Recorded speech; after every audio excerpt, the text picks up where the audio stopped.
O título da mensagem de hoje é: não perca sua nova estação. Ela está aí, ela começou. E nós estamos em dias de consagração, em dias de avaliar o que é importante e o que não é, ou ainda melhor, o que é prioridade e o que é secundário, porque às vezes não é sobre descartar algo que não tem valor, mas é entender o valor de cada coisa. Você quer ver para ficar bem simples? O dinheiro, uma nota de R$200 tem valor? Bacana.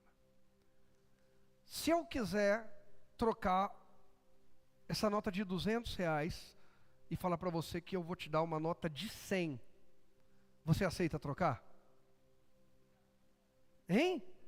Quem ficou em dúvida aí, eu sei que vocês me amam, eu não estou pedindo oferta para ninguém, semeadura, não é para ser bonzinho comigo. Você vai querer trocar? Mas você me dá uma nota de 200, eu te dou uma nota de 100, você não quer trocar? Mas a nota de 100 você não sabe do que é, ela é de dólar.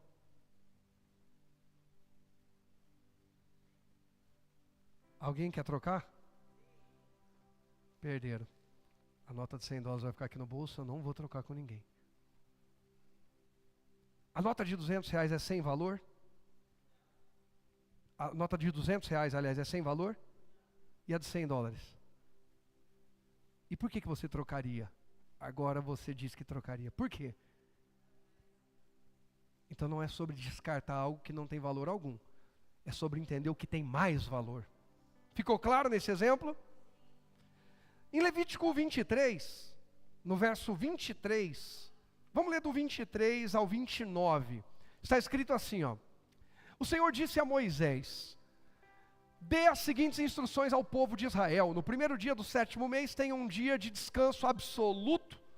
Será uma reunião sagrada, uma celebração memorial, comemorada, guarda isso, com toques de trombeta. Não façam nenhum trabalho habitual nesse dia, mas apresentem ofertas especiais para o Senhor. Oferta é reconhecimento, é validar aquilo que você recebeu de Deus, ok? Aí diz mais: o Senhor disse a Moisés: comemorem o dia da expiação no 10º dia do mesmo 7º mês. Celebrem-no como uma reunião sagrada, um dia para se humilharem e apresentarem ofertas especiais para o Senhor. Não façam trabalho algum durante todo esse dia, pois é o dia da expiação, no qual se fará expiação em seu favor, diante do Senhor. Quem? Ele é o seu Deus? Amém? E o 29 diz: todos aqueles que não se humilharem nesse dia, serão o quê? Eliminados no meio do povo. Todo ano é feito um balanço, por assim dizer. Porque senão, a nossa vida seria sem rumo. Imagine se a sua e a minha vida não tivesse tempos marcados.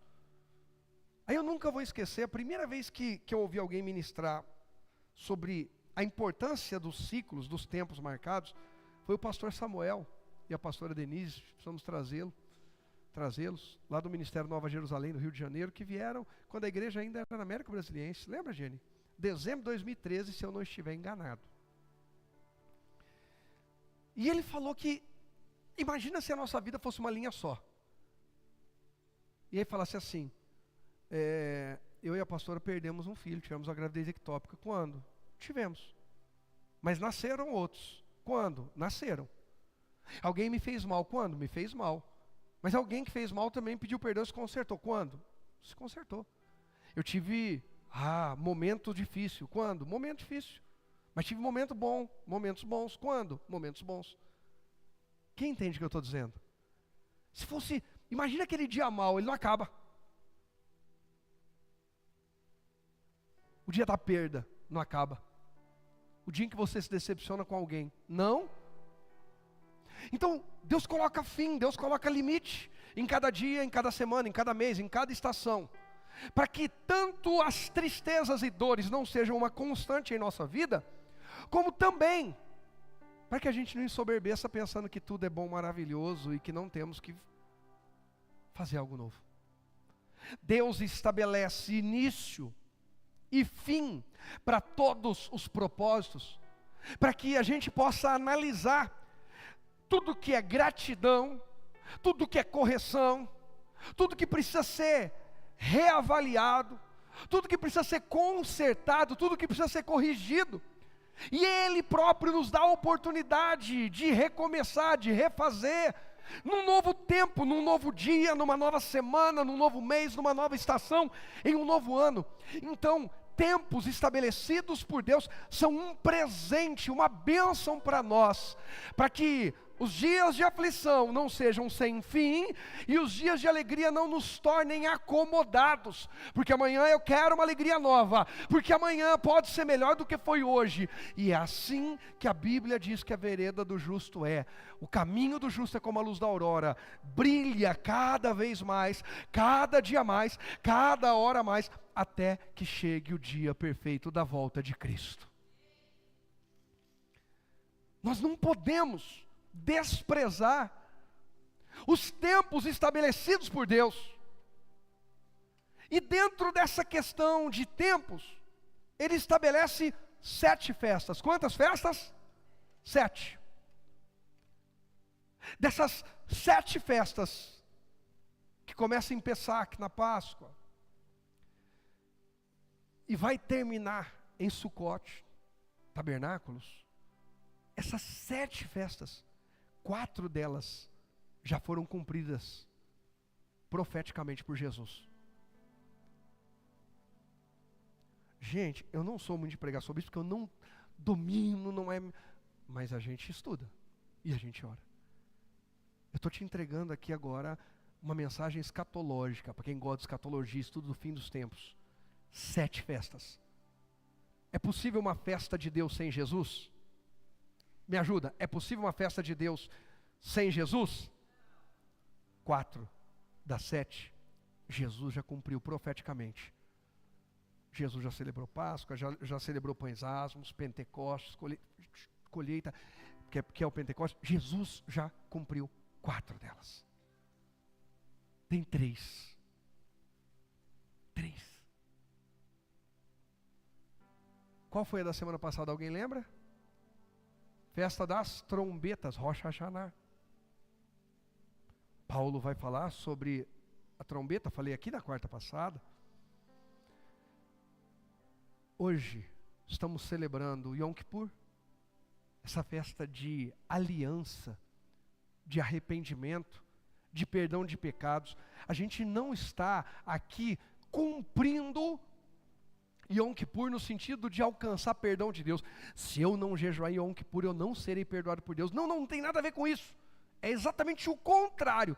Cuidado com um monte de gente que fica falando tudo contra, como se a Bíblia fosse assim, ó. O diabo escreveu o Velho Testamento e Deus o Novo. Então tudo que está no Velho Testamento despreza. Não, para. Nós celebramos Yom Kippur. Nós celebramos porque Jesus é o Cordeiro, como diz em Hebreus.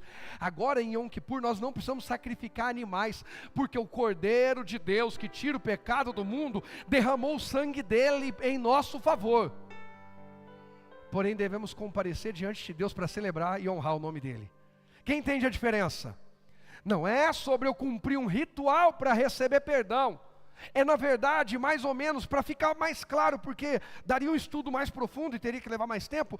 Mas como os 10 leprosos, quantos leprosos foram curados agora que eu falei? Quantos voltaram para agradecer? Jesus falou sobre salvação com quantos dos 10? Porque ele fez o quê? Porque ele voltou para nós. Yom Kippur é sobre voltar para agradecer. Eu vou dizer de novo, para nós Yom Kippur é sobre voltar para agradecer. Senhor, eu voltei aqui e eu voltei para fazer um jejum. Não porque eu preciso que o jejum me torne puro, mas porque eu preciso dizer para a minha carne que ela não me domina, porque Jesus morreu por mim. E agora eu vou me consagrar ao meu Rei e ao meu Senhor. Quem entende o que eu estou dizendo? Quem foi que estabeleceu as 7 festas? Quem estabeleceu as festas, gente? Deus, para a glória dele. As últimas 3 que falta Jesus cumprir profeticamente e tal. Trombetas, Yom Kippur e Sucote, tabernáculos. Essas três finalizam o cumprimento dessa parte da profecia sobre a vinda de Jesus, sobre a volta de Jesus. Só abri esse parênteses para você entender a importância. Agora Deus marcou 7 festas. Quem é que gosta de festa? Por isso que eu sou convidado para poucas. A maioria que não gosta de festa. Fazer o quê? Um gosta do olho, ou da remela. Mais uma oportunidade para quem gosta. Quem não gosta não precisa mentir. Quem gosta de festa? E fica tranquilo que eu não vou julgar você não ter me convidado esse ano. Ah, bacana. Agora imagina, alguém por quem você fez muito. Eu nem vou falar deu a vida. No dia da sua festa. Simplesmente não.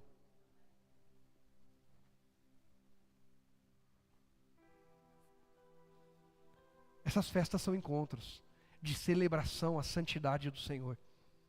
Essas festas são encontros de celebração, de trazer à memória quem é o nosso Deus, o que Ele fez e o que Ele continua fazendo. Essas festas, apesar de serem celebração e adoração e honra ao nome dEle, nos alimentam de fé, porque a gente começa a ver que Ele libertou, a gente começa a ver que Ele traz colheita, a gente começa a ver que Ele purifica, a gente começa a ver que Ele oferece perdão, restauração, a gente começa a ver que Ele quer habitar, que Ele habita entre nós. Gente, as festas de Deus são uma oportunidade de primeiro mostrar gratidão, segundo para ativar e avivar nossa fé. Por isso o diabo não quer que você celebre festas para Deus, mas ele não se incomoda que você participe da festa junina. Nem vou falar que é uma festa idólatra, pagã, do meu humilde ponto de vista, maligna. Não adianta a igreja inventar a festa da roça, que cada um faz o que quiser, eu não faço. Nunca me viram fazer. Não dá, não desce. E não estou julgando ninguém. Mas aí não tem problema. Aí os irmãos vão lá tomar o crentão. Aí todo mundo participa, porque afinal de contas, né, a gente não é careta e tal, legal. Mas o pastor fala que vai ter a festa dos tabernáculos, a pessoa fala, não vou nesses negócios aí. Quem está entendendo? Faz algum sentido isso, gente? É muito absurdo. É muito absurdo. Alguém não se importar de dançar carnaval, pular carnaval. Mas parecer o fim do mundo, a gente fala sobre celebrar o Senhor em Yom Kippur. Celebrar o Senhor em Sucote. Celebrar o Senhor, ainda bem que a Páscoa, né, aceitaram. Porque homens decidiram as festas, Deus marcou 7 festas, aí os homens dizem, essa aqui pode, essa aqui não. Bonitinho. Cuidado com quem marca a sua presença nas festas de Deus. Nessa festa você não vai. Quem está cuidando do teu calendário? Essa festa aqui você não vai. Isso aqui não é legal. Isso aqui você vai, isso aqui você pode ir. Isso aqui não. Aqui não tem nada demais. Ei, imagina quem deu a vida por você. Está fazendo uma festa. Chama você. E você não vai porque outro alguém falou que isso aí é enjudaizar a igreja. Isso aí é bobeira, não tem nada a ver. Não estamos percebendo os ataques do inimigo no tocante à nossa aliança, às nossas prioridades. E vamos deixando o inimigo roubar estações que Deus preparou para a gente. Porque é posicionamento. É um posicionamento espiritual. Estar onde Deus mandou eu estar, no dia que Deus marcou o encontro comigo e do jeito que Ele mandou eu me apresentar, é posicionamento espiritual. Quem entende isso? É posicionamento, não dá para ir para a batalha de qualquer jeito. Não dá para fazer as coisas de qualquer jeito. Então valorizar cada estação, cada festa, cada encontro, cada convocação divina, deve fazer parte do nosso cronograma de prioridades. O primeiro tópico eu quero compartilhar com você, falando um pouquinho sobre isso. Deus marca encontros para o quê? celebração, honra e o que mais? Alinhamento. Vamos celebrar que eu libertei vocês. Vamos celebrar que veio uma boa colheita esse ano. Vamos celebrar que eu perdoo vocês. Eu dou para vocês a oportunidade de recomeçar. Se quebrantem. Eu quero reescrever o nome de vocês no meu livro. Eu quero dizer que para mais uma estação, para mais uma temporada, vocês decidiram caminhar comigo, se arrepender dos seus maus caminhos, então nós vamos junto. É isso que nós estamos fazendo hoje aqui. Dizendo, Deus, eu quero viver mais uma estação contigo. Esse é um período de receber de Deus destinos proféticos. Receber com alegria, direcionamento. É tempo de alinhamento. É tempo de celebrar, mas é tempo de honrá-lo. Valorize isso. E volto a dizer, não é sobre ritos e costumes. É sobre dar honra a quem é digno de... E aí Deus estabelece cada uma das festas, cada uma com o seu tempo, cada um com o seu propósito. E volto a dizer, não é sobre práticas que Jesus cumpriu e que nós devemos só trazer à memória. Mas sim sobre posicionamento, para honrar o que Jesus fez por nós e para avançar na visão de futuro que Ele tem para nós. Eu quero que essa nova estação, que esse novo tempo, seja marcado por uma aliança genuína minha com Deus. Mas alguém está nessa? A gente precisa disso. A nossa expiação está feita. Ela é completa, ela é eterna em Jesus e não estamos invalidando e nem duvidando disso. Na verdade, estamos honrando isso. Dizendo, Senhor, eu vim aqui, como aquele leproso, te agradecer, mas eu vim fazer uma análise da minha vida. Eu preciso ver o que eu estou fazendo com a minha vida depois do Senhor fazer tanto por mim. Quem entende essa diferença? Eu vim aqui fazer um balanço da minha vida, Senhor, porque o Senhor fez tanto, tanto, tanto por mim. Não é possível que eu também não possa ceder. Alguém que acha que já cedeu mais do que Deus? Que já amou mais do que Deus? Que já perdoou, entregou mais do que Deus? Mas a gente precisa analisar. Se a gente não faz uma análise, a gente começa a achar que a gente já está fazendo demais. Porque afinal de contas eu fui para a igreja domingo, mas eu estou vindo na quarta, e alguns vieram também na segunda, que teve a reunião aí do Eu Me Importo Sou Pão, e outros vieram também na terça, para sair às ruas, e imagina só que pecado. Eu ir 3 dias, 4 dias seguidos da igreja, meu Deus do céu. Nós não estamos percebendo que cada vez mais o mundo tenta impor para nós que cada minuto que a gente entrega com Deus tem que ser resumido, diminuído. Não é sobre tentar se defender agora, porque eu sei que preciso melhorar nisso e luto por isso e oro por isso, tá? Mas graças a Deus, no tocante a críticas que eu tenho defeito, quem mais tem defeito aqui?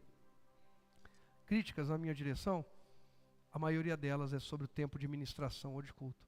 E graças a Deus, não sobre uma vida dupla, sobre avareza, engano, roubo, adultério, prostituição, idolatria ou qualquer coisa do tipo. É sobre uma dificuldade em resumir nosso momento com Jesus. Porque para mim é um momento tão bom. Eu não vim aqui rapidinho, deixa eu já ministrar uma palavra, liberar esse povo e eu sair correndo para minha casa, eu não quero ver ninguém e eu não quero. Não, eu quero mergulhar em Deus com esse povo. Eu quero sair daqui encharcado de Deus. Quem está nessa? Por isso você está aqui.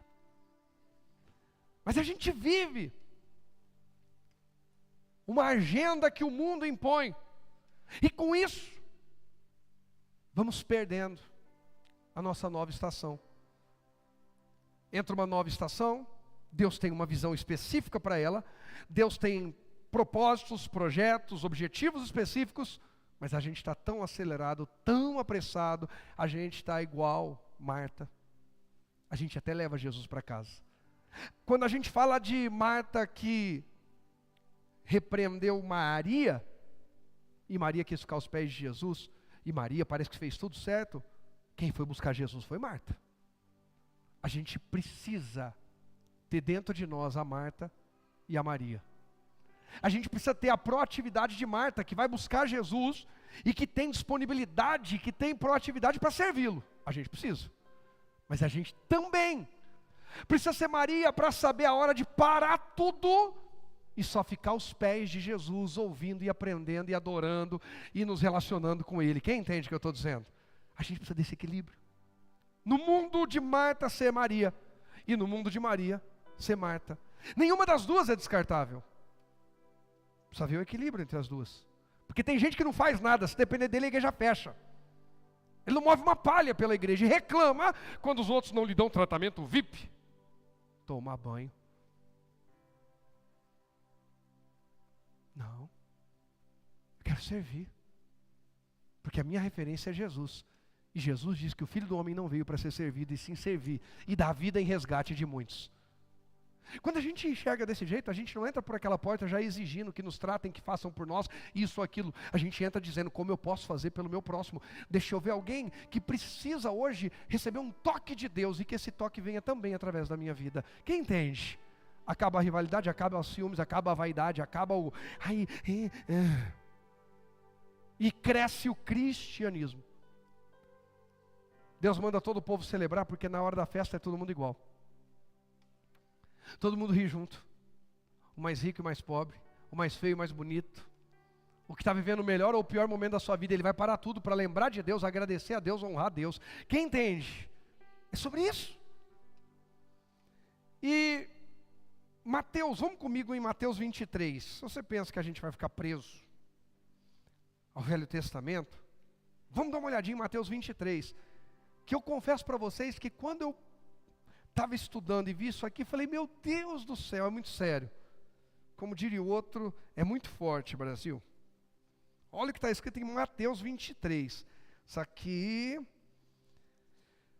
vai derrubar perseguidor de judeu. Verso 39.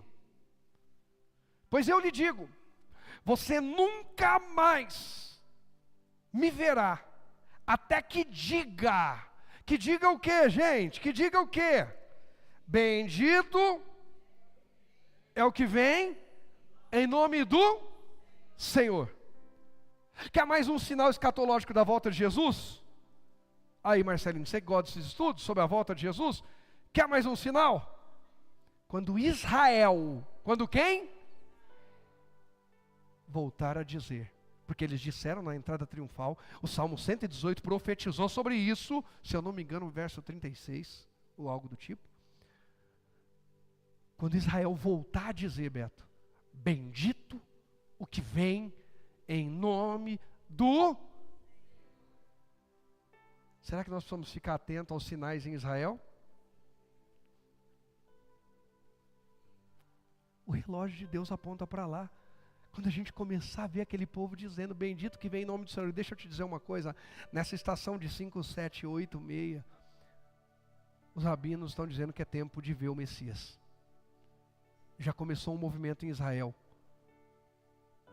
Já começou, ele vai ganhar força ainda, tá? Mas já começou um movimento em Israel, dizendo que é hora de ver o Messias.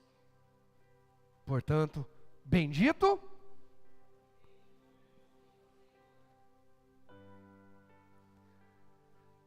Nós precisamos olhar os sinais. Esse período de autoanálise, esse período de quebrantamento, esse período de realinhamento, é um período de olhar para dentro de si e reconhecer, eu preciso que Ele venha. Eu preciso que Ele me salve de mim mesmo. Eu preciso que Ele seja quem me domina, por isso eu jejuo, por isso eu me consagro. Eu preciso ser governado por Ele, porque por mim mesmo, muitas vezes falta o domínio próprio, falta o equilíbrio, falta governo. E se você diz que não falta, então em você sobra soberba. Porque não há um sequer bom bastante, ninguém de nós é. A menos que você queira descartar Jesus e dizer que não precisa de um Messias, de um Salvador, de alguém para colocar a sua vida em ordem. Eu preciso que Ele coloque a minha vida em ordem, porque sem Ele a minha vida é uma bagunça. Mas alguém, fala isso para Ele, fala, Senhor Jesus, eu preciso desesperadamente que o Senhor coloque a minha vida em ordem, porque sem a Tua presença, sem o Teu Santo Espírito, a minha vida é uma bagunça. Cuidado com as exaltações. Graças a Deus eu estudei numa boa escola. Recebi uma ótima instrução. Cresci em um lar cheio de amor. Outras pessoas não cresceram. Cresci cercado de tanta coisa boa. Ainda assim, o que me sustenta não é essa base. É o Senhor. Nessa estação, e especificamente nesse período de consagração, esses dias que a gente está vivendo, cuidado com a superioridade e a idolatria. O diabo quer roubar essa estação de quem ela pertence. Porque paramos tudo e fazemos uma consagração, porque estamos dizendo, essa virada de tempo, essa nova estação, esse novo tempo na minha vida é teu, Deus. Foi o Senhor que me salvou até aqui, foi o Senhor que me libertou, foi o Senhor que me perdoou. Inclusive, eu preciso de perdão, e eu quero ir com o Senhor até o fim nesse novo ciclo que começou. Quem entende o que eu estou dizendo? Bendito que vem em nome do Senhor. Quando a gente fala sobre essa virada de calendário, quando a gente fala sobre esse início, Rosh Hashanah, o cabeça do ano, a cabeça do ano, é dentro do 7º mês, que é Tisrei. A gente fala sobre prioridade. Olha o que diz Êxodo, capítulo 13, versos 1 e 2. Êxodo 13, versos 1 e 2. O Senhor disse a Moisés: consagre a mim todos os primeiros homens dos israelitas. O primeiro filho de cada família e a primeira cria dos animais, o quê? O que, gente? Diga, primeira de Deus. Mateus 6,33. O que está escrito em Mateus 6,33, gente? Mas busque em primeiro lugar e a sua, e todas essas coisas lhe serão dadas ou acrescentadas. O Novo Testamento não briga com o Velho, na verdade ele valida de forma atualizada. Ó, isso aqui já se cumpriu, isso aqui continua assim, isso aqui você faz assim. A Bíblia não é uma guerra entre si, entre velho e novo. O diabo plantou na mente de pessoas criar uma guerra.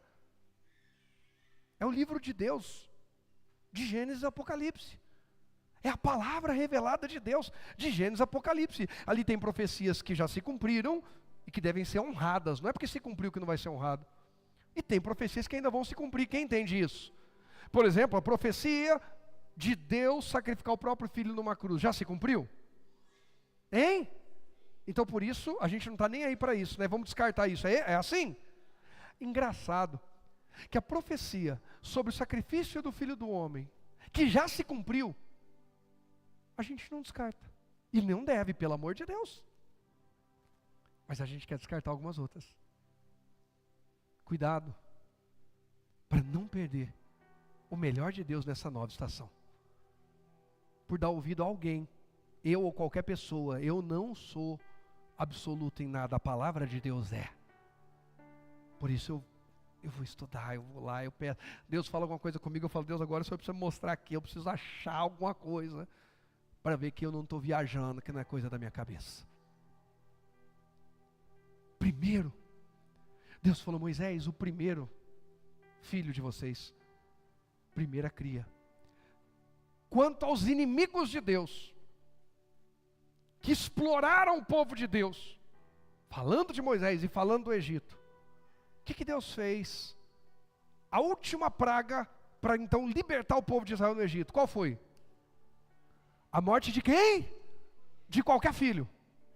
Um filho de cada casa, aleatoriamente. Qual filho, Beto?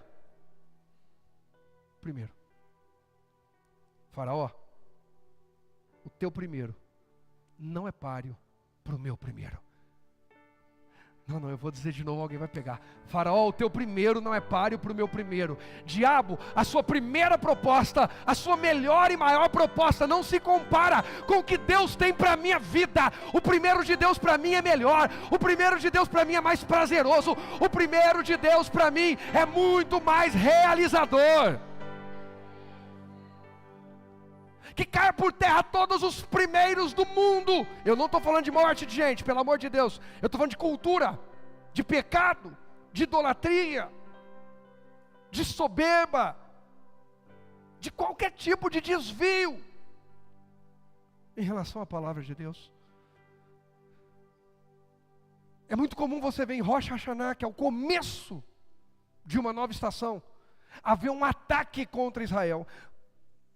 2 anos atrás, aconteceu um. Quem lembra? Vocês acham que foi aleatória a data? Gente, pelo amor de Deus, se a gente não estuda a palavra, o diabo sabe ela inteirinha. Ele sabe a hora de fazer cada coisa. Ele fica trabalhando para atacar. E não é aleatório. Se tem uma coisa que o diabo não é, é aleatório. Ele não chegou assim, pegou a Eva, no momento, meio... Não, ele pegou uma estratégia para derrubar a Eva.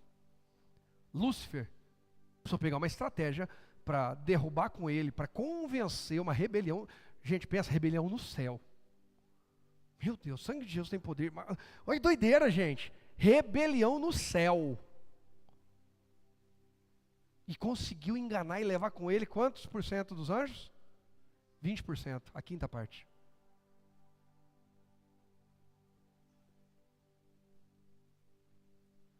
A terça parte. Pula isso aí, não recorta não, deixa que a gente erra. 33, 33, 333. Como é que ele...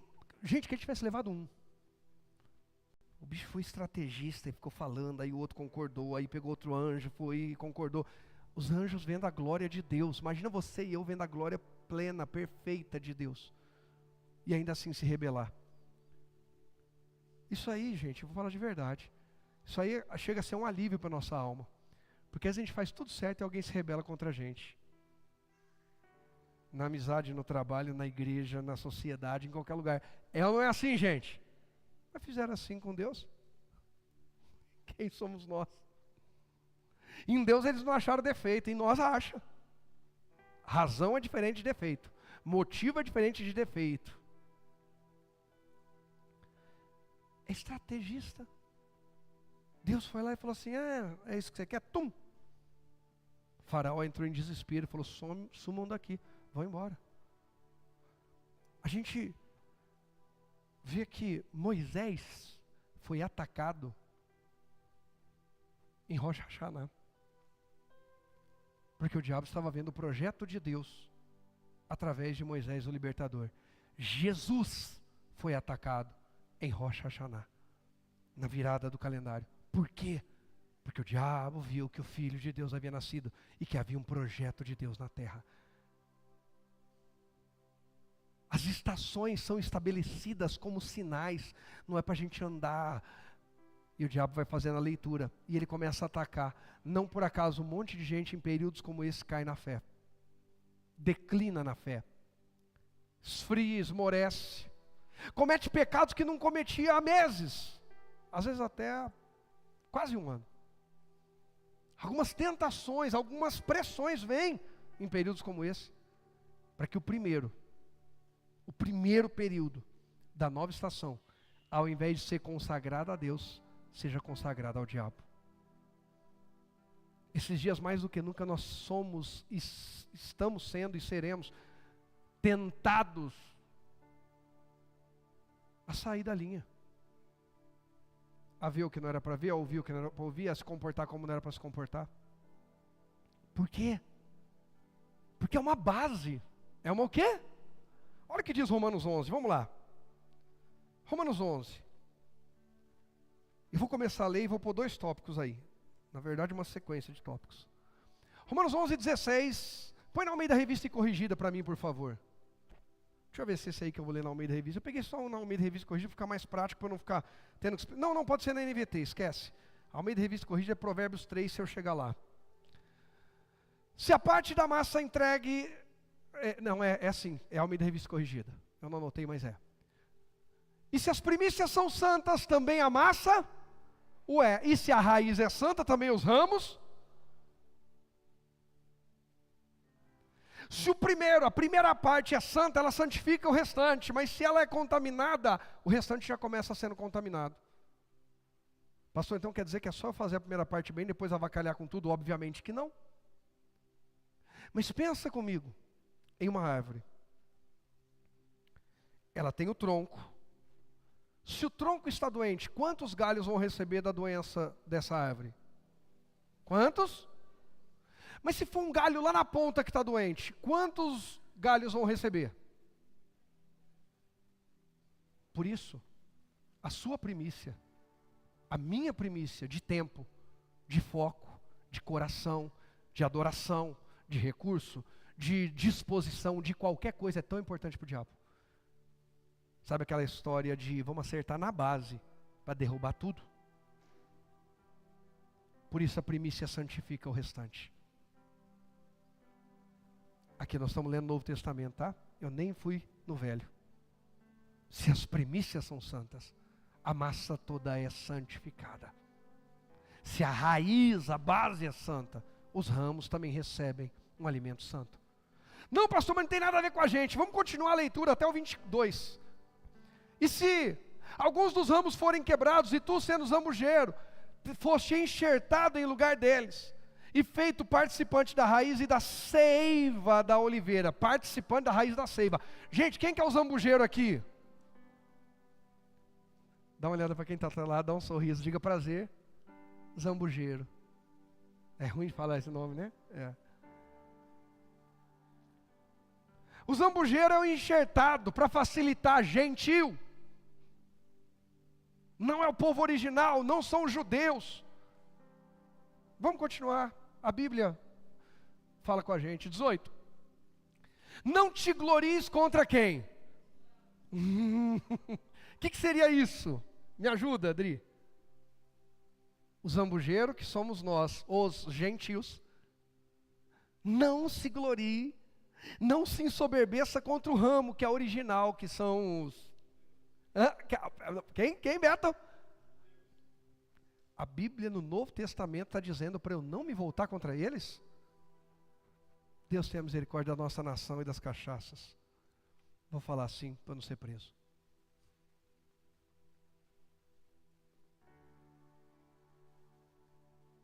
Não dá para se voltar contra ele e ficar tudo bem. Está escrito: não te glories contra os ramos. E se contra eles te gloriares, não és tu que sustentas a raiz, mas a raiz que sustenta você. Que arrebente tudo aquele povo, a gente cai. Porque nós fomos enxertados. Vamos continuar, está escrito na Bíblia, vamos lá. Dirás, pois, os ramos foram quebrados para que eu fosse enxertado. Para que eu fosse o quê?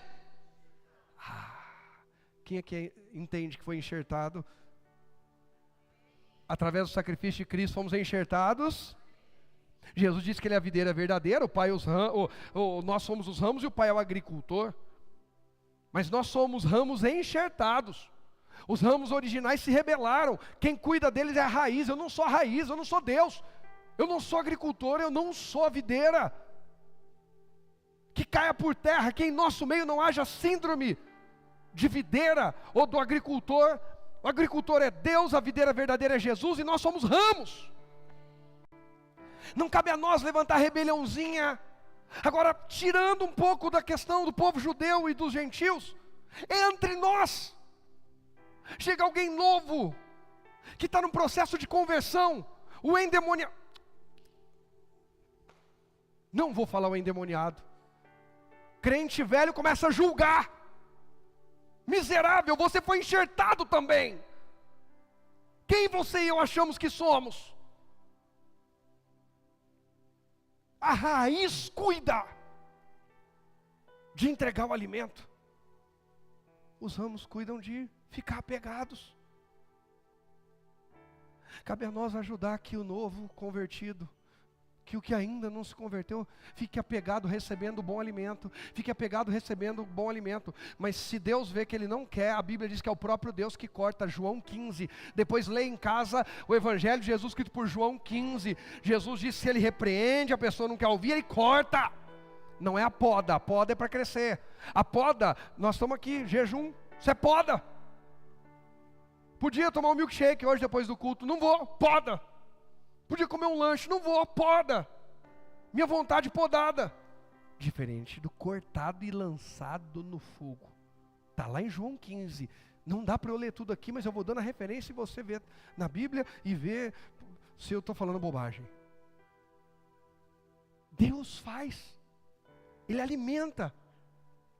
Ele instrui. Ele fortalece, ele limpa.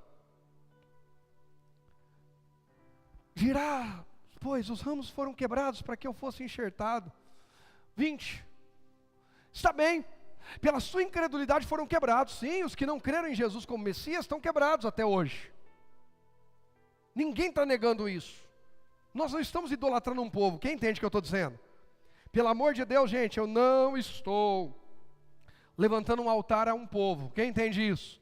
O que eu quero é que caia por terra qualquer tipo de má interpretação nossa e inclinação maligna que o diabo tenta colocar. E tu estás em pé porque cremos em Jesus.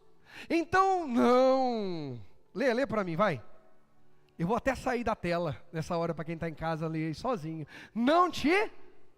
Eu não sou igual aqueles judeus que negaram, que não acreditam em Jesus até hoje. Então, por favor, seja pelo menos bíblico e não te ensoberbeça. Eu não sou igual aquele irmão que vem à igreja e não sei o que lá. Então, por favor, seja pelo menos bíblico e não te ensoberbeça. Eu não sou igual aquelazinha que não sei o que, aquelezinho que tomar banho. Sem Jesus, nenhum de nós fica de pé, gente. Ainda bem que ele morreu por mim.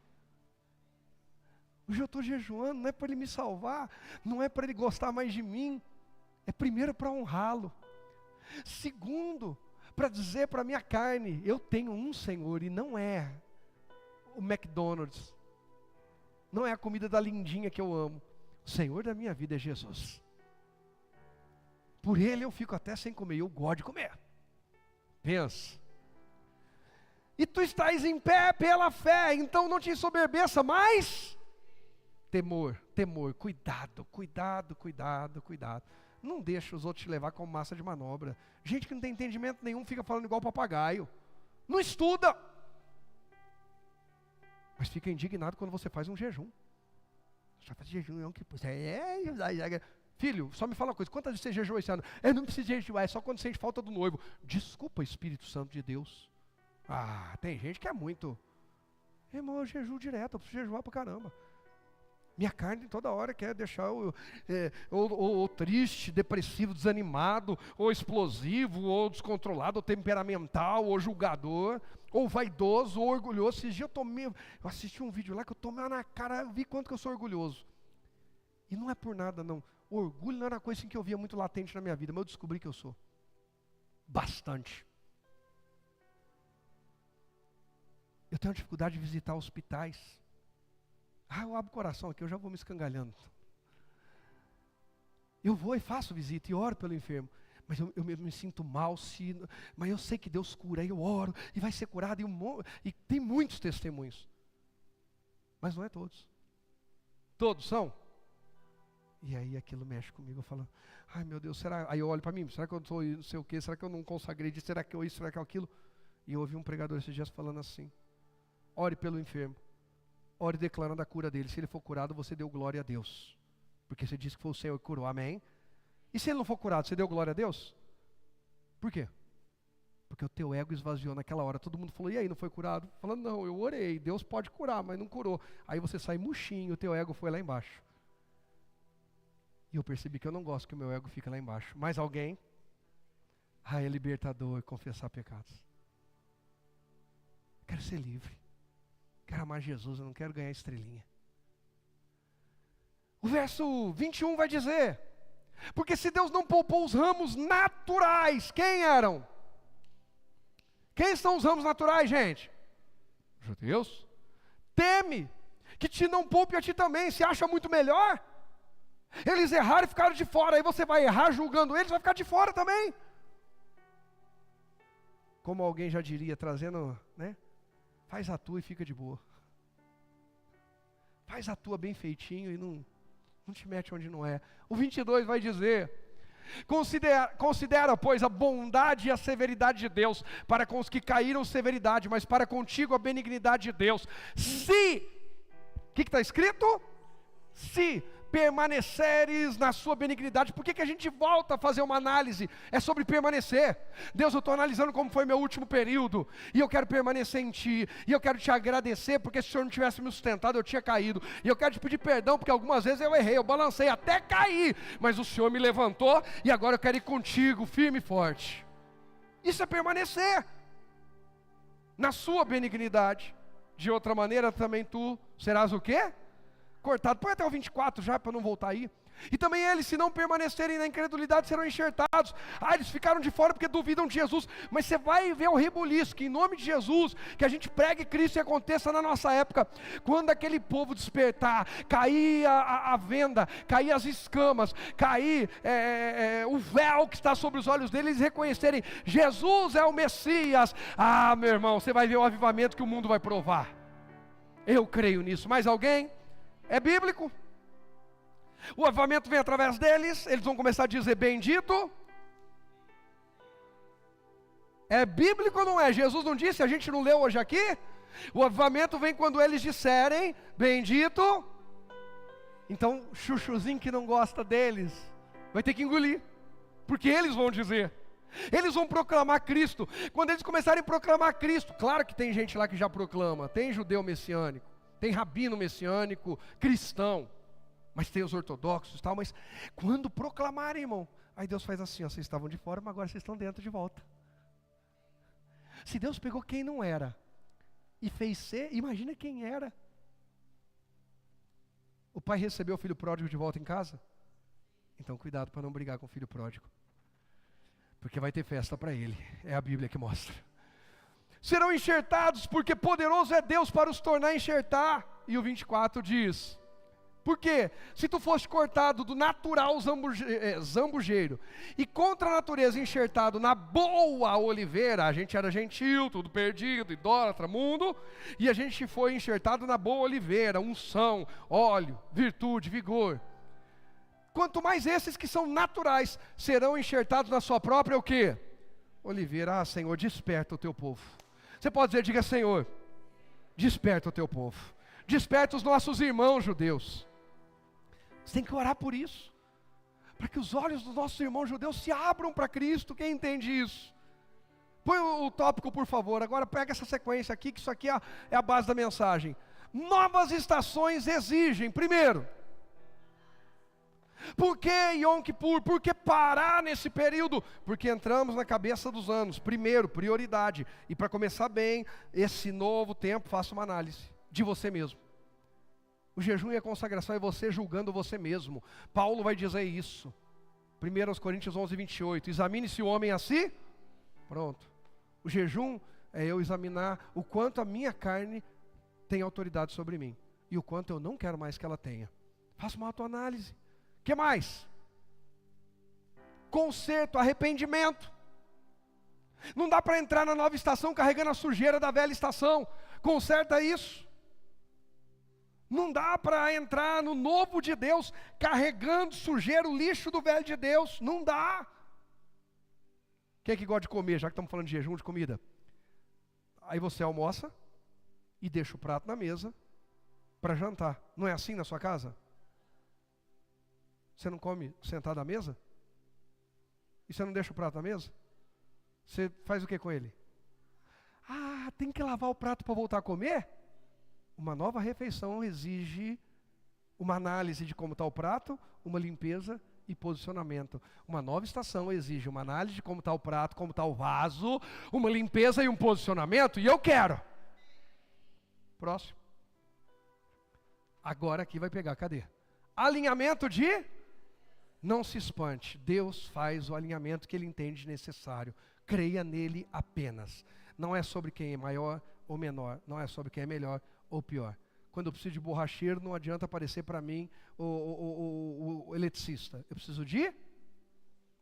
Então Deus sabe o que eu e você precisamos para nos conectar. Lembra conexão? Palavra-chave dessa nova estação. Deixa Deus alinhar. E a última e mais importante, cadê?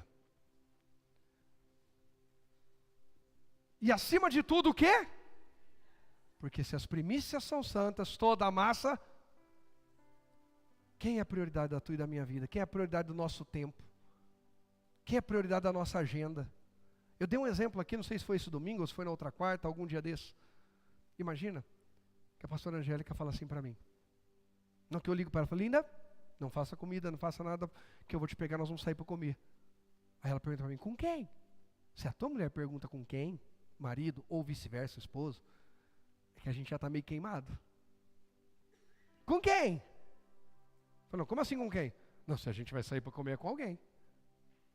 Nas entrelinhas, o que estão dizendo, Jenny? Nunca sai sozinho. Nunca é para honrar um ao outro. Gente, pelo amor de Deus, eu gosto de sair com gente, eu gosto de movimento. Ixi, você não faz ideia.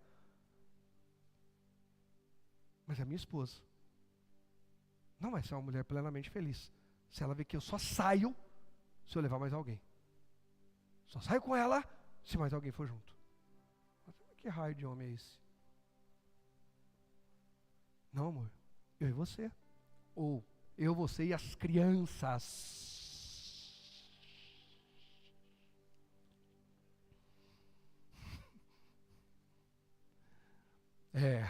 Carro cheio. Gente, período de carona dificultou. Carro tá cheio, né? A Sil riu porque ela sabe que é isso, né, Dani? Até para convidar alguém em casa, a gente manda as crianças sair para dar um rolê. Vão dar um rolê que vai vir alguém para comer aqui, mas a gente não pode comer também, come depois. Nossa, a gente está excluído aqui, não cabe. Para entrar um para comer, sai o outro. Aí Deus prospera a gente vai para casas maiores. Aí a gente recebe mais gente. E prioridade. Nunca é para me honrar, nunca é por mim, é sempre para os outros. Alguém gosta disso? Você vai para a igreja por causa de quem vai pregar, lógico que a gente tem afinidades, cantor, lógico que a gente gosta, às vezes, identifica com alguém que ministra, ou que vai ter isso, ou que vai ter aquilo, a gente ora porque a gente... não, é por causa de Deus, acabou, Ele é minha prioridade. Resumindo, é Ele. E para a gente terminar, vem comigo rapidinho em Miqueias capítulo 6, do verso 6 ao 8, e depois eu já vou para Provérbios. Miqueias 6, com que me apresentarei ao Senhor e me inclinarei ante o Deus Altíssimo? Virei perante Ele com holocaustos, com bezerros de 1 ano. Agradar-se ao Senhor de milhares de carneiros, 10.000 ribeiros de azeite. Darei o meu o quê? Primogênito pela minha transgressão, fruto do meu ventre pelo pecado da minha alma. Quer dizer, é para sacrificar o meu filho para ser perdoado? O verso 8. Ele te declarou, homem, o que é bom. E o que é que o Senhor pede de ti, senão que pratiques a justiça e ame a beneficência e ande humildemente com o teu? Deus quer sacrifício humano de pessoas. Moloque. Quem já ouviu falar de Moloque? Um falso deus, um demônio, que os moabitas e outros povos o adoravam, e o povo de Deus muitas vezes também fez aliança e adorou. Pedia sacrifício do filho. Qual filho que vocês acham que ele queria, Moloque? Porque qual que tem o poder de contaminar ou de santificar todos? O diabo quer roubar tudo que é primeiro da tua vida. Nem vou falar.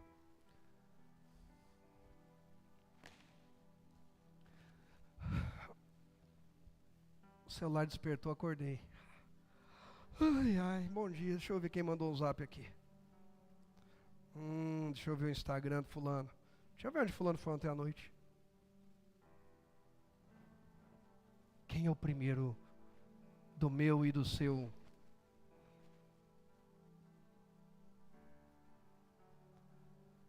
Temos um compromisso na igreja, não posso, porque eu vou fazer alguma coisa para alguém que eu pus em primeiro. Eu não estou falando de casamento.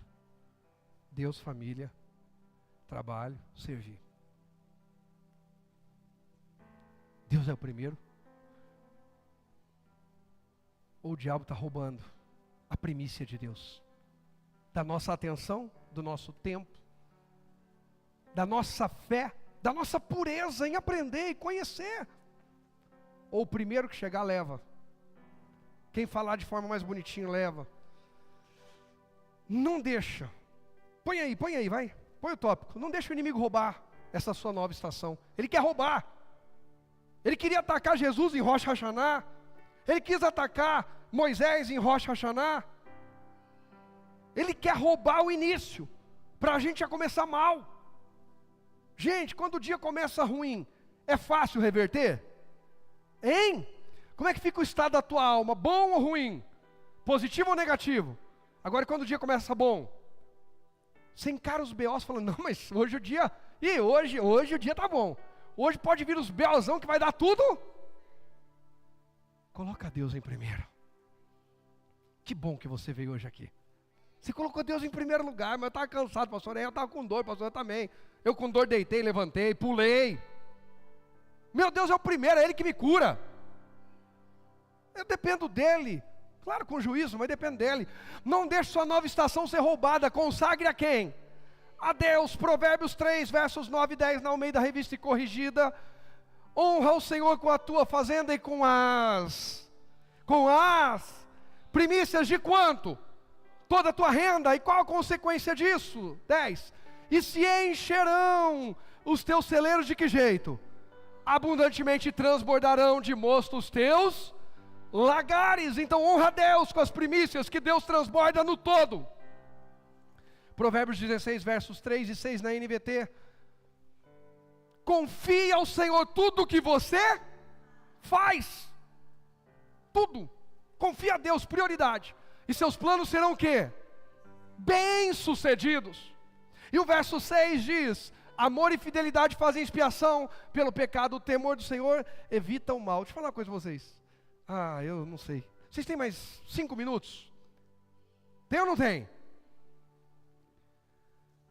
Na mesa de Rosh Hashanah tem alguns alimentos. Um deles é a romã. Uma tradição rabínica, que eles diziam que eles comem a romã porque dentro da romã tem um número de sementes. Alguém sabe qual número é esse? 613. Por quê? Por que 613? Porque é o número de leis. Os mandamentos são 10, não. Tem muitas leis que o povo recebeu. São 613. Obviamente, pastor, eu vou pegar uma romã, vou abrir para contar. E eu disse que é uma tradição, uma cultura. É simbolizando. Mas calma que nós vamos derrubar isso aí já e mostrar o que é o que não é. Eles não comem a romã dizendo que vão conseguir cumprir toda a lei, porque não, é impossível. Jesus cumpriu as 613 leis? Por que não?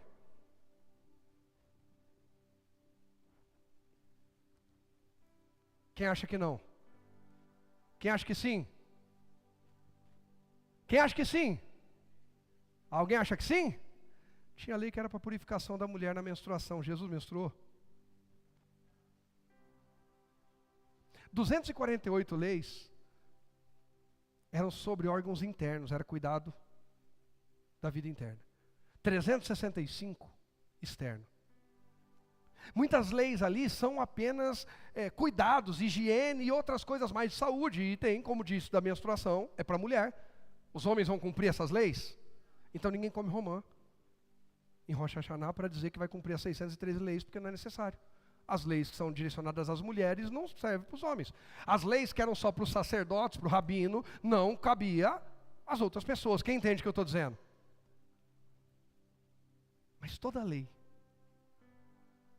Jesus fez um suco, um sumo da lei, para que a gente pudesse cumprir cada um sua parte. Nele, não fora dele. Quantas leis eu falei? 613. 6 mais 1 mais 3 vai dar quanto?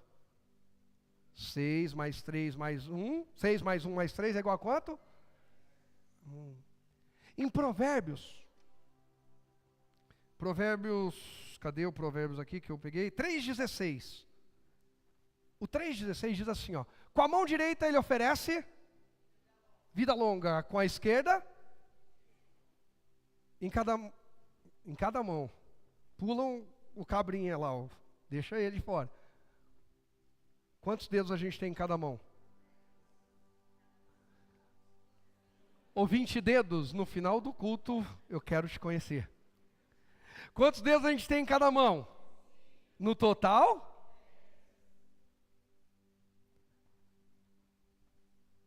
613. 6 mais 1 mais 3, 10. Diz que na mão direita oferece vida. E na esquerda? Riqueza e honra. A hora que você lê os mandamentos,